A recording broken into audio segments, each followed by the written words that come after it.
pioneer, a leading multi-award-winning businesswoman who has actually developed a tool which is transforming the way we think about wellness, the way we think about beauty, the way we think about fascia, the way we think about all of these very distinct areas that normally never meet. Right. Researchers in our field normally don't talk to industry leaders. So this is just the start, and I'm so happy that you're part of this start of this conversation. So Ashley, warmly welcome. Thank you. First of all, thank you so much for your support, and without you, this would just not have happened. Thank you so much. Very gracious. I'm humbly here. Great. So my first question is really, where did this all start? For me, this is a completely personal journey. The business just sort of bloomed around my own passions. I want to show my Frankenstein hip replacement that I have. So I was born with juvenile rheumatoid arthritis, but unbelievably, through things that are very normal now, like saunas, stretching, poking, I was actually able to, I'm going to say manage it, not cure it, and became a competitive gymnast. And then everything was going along good until I was about 28 years old. And when I had my daughter, I contracted osteomyelitis. And that is how I ended up with this custom implant that I went to India to get. But during that whole experience, I actually was so septic that I stroked out and had a near-death experience. And I don't know if you've ever met someone who has, but when you have a brush point with another realm, you really become a different person. So I felt like I was given a specific purpose to help other people like me. And then I just had to figure out how to do that because I was completely crippled, and took a dissection course. And they say, we're just going to remove the fascia. And I was looking in the body like, pardon my French, but what the hell? The whole body's this white stuff. And that kicked off a 20-something year complete obsession and fascination. So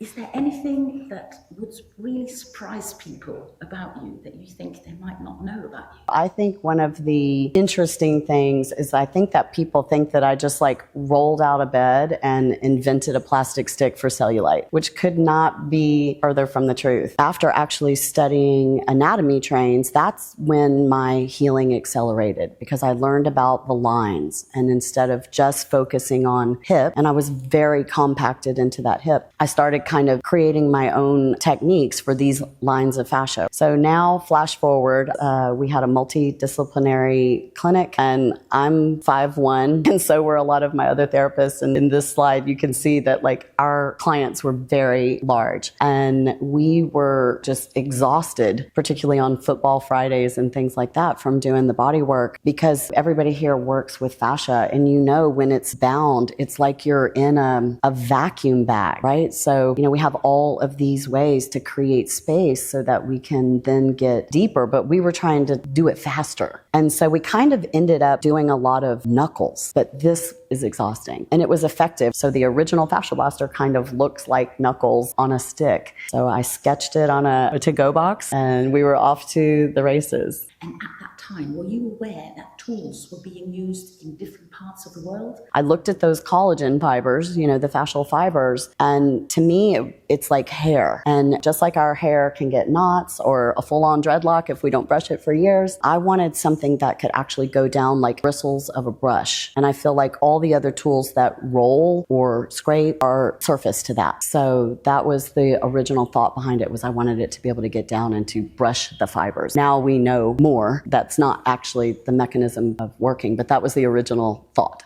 So where did that name FasciaBlaster came from?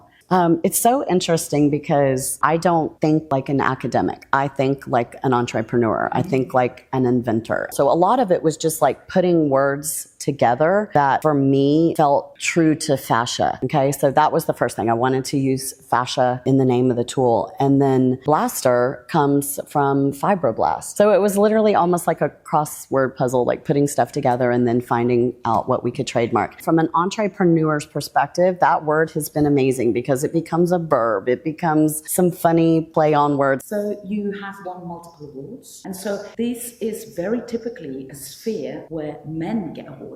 Let's talk about that. Academia is very, very male dominated. Industry is very, very male dominated. And you talk about empowerment.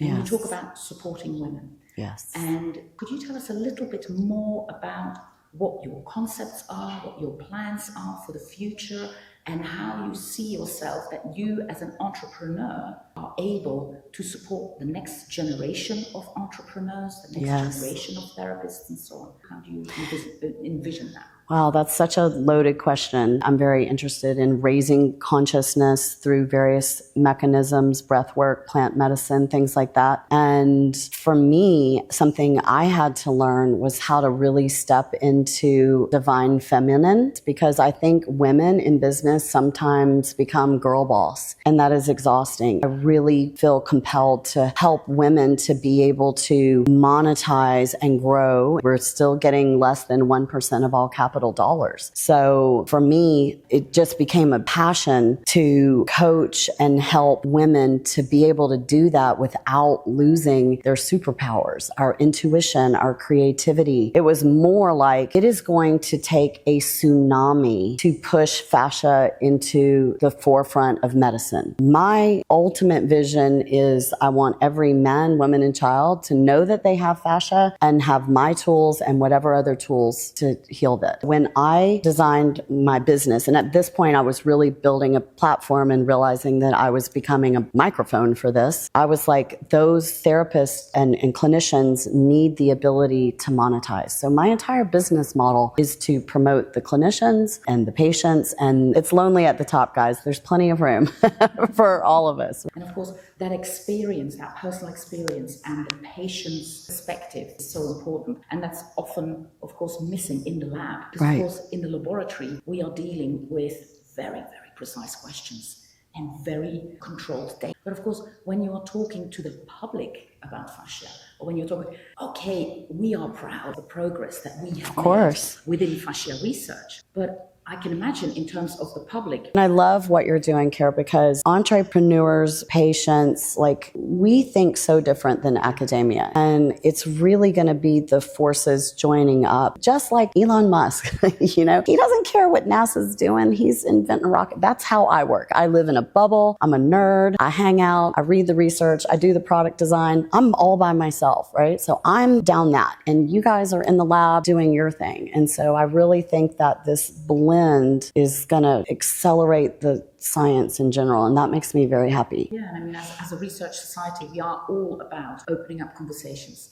so that our members can make informed decisions for their patients, Right. for their students, for their clients, for their research subjects, absolutely. So that's really where the synergy happens. And we are particularly interested in conversations that haven't happened yet. Yeah. And finding new partners, and this meeting of academia and industry is very contentious, and it is not always easy, but it is a way in which we need to start talking to each other, and we need to learn about each other's language. And that's happening within academia as well. We are still learning how to understand each other's language, because each discipline has its own terminology for fascia, its own interpretation of fascia, whether it's something that is just one single layer in the body, whether it's a fibril network, whether it's a fluid rainforest, whatever metaphor we can use. But these are all very, very different concepts. Yes. But we are still talking about exactly the same tissue.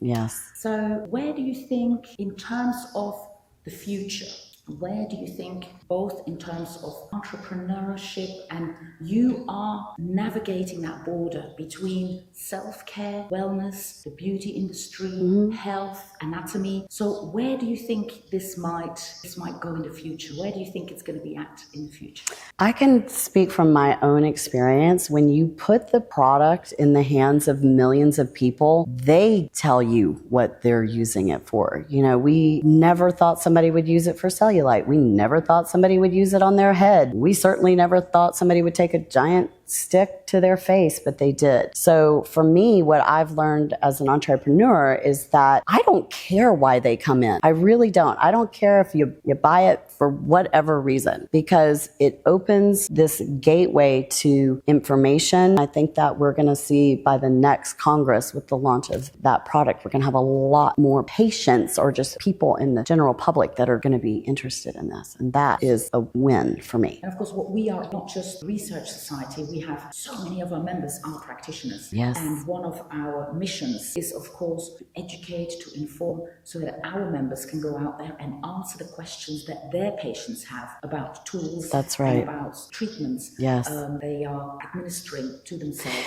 You know, the thing that's so important to me, I'm so glad that you brought that up, because what we saw in our studies with being able to return fascia to a native state is that that required 3 to 5 times a week. And I don't care how rich you are, you either don't have the time or the money to go to someone 3 times a week, right? And so for me, number one, I love practitioners being able to send their patients home with tools to basically do the, I'm going to call it the groundwork. You know what I mean? Like healthy, supple fascia all over your body has to be a good thing, right? So if we can get them doing that, then they can come back and they can do that specialty work. We say in the public, brush your hair, brush your teeth, brush your fascia. So I think that's one of the messages that I want to get across here at the Congress, is that it really does require regular care. But like when we talk about full body native fascia, that is my goal. You just can't get that, I don't think, in a clinical situation. What we do know from my studies is that if you do it on a regular basis, the tissue will reverse to native. So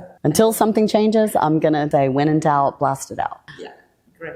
Okay. Thank you so much. You're so welcome. Chat. And I am so excited because this is not the end, this is the start. And I can envisage us having conversations with you and other industry pioneers, actually see where we can work together and where we can inform each other. Well, thank you so much. It was a total pleasure to be here. Thank you also for being here. Thank you.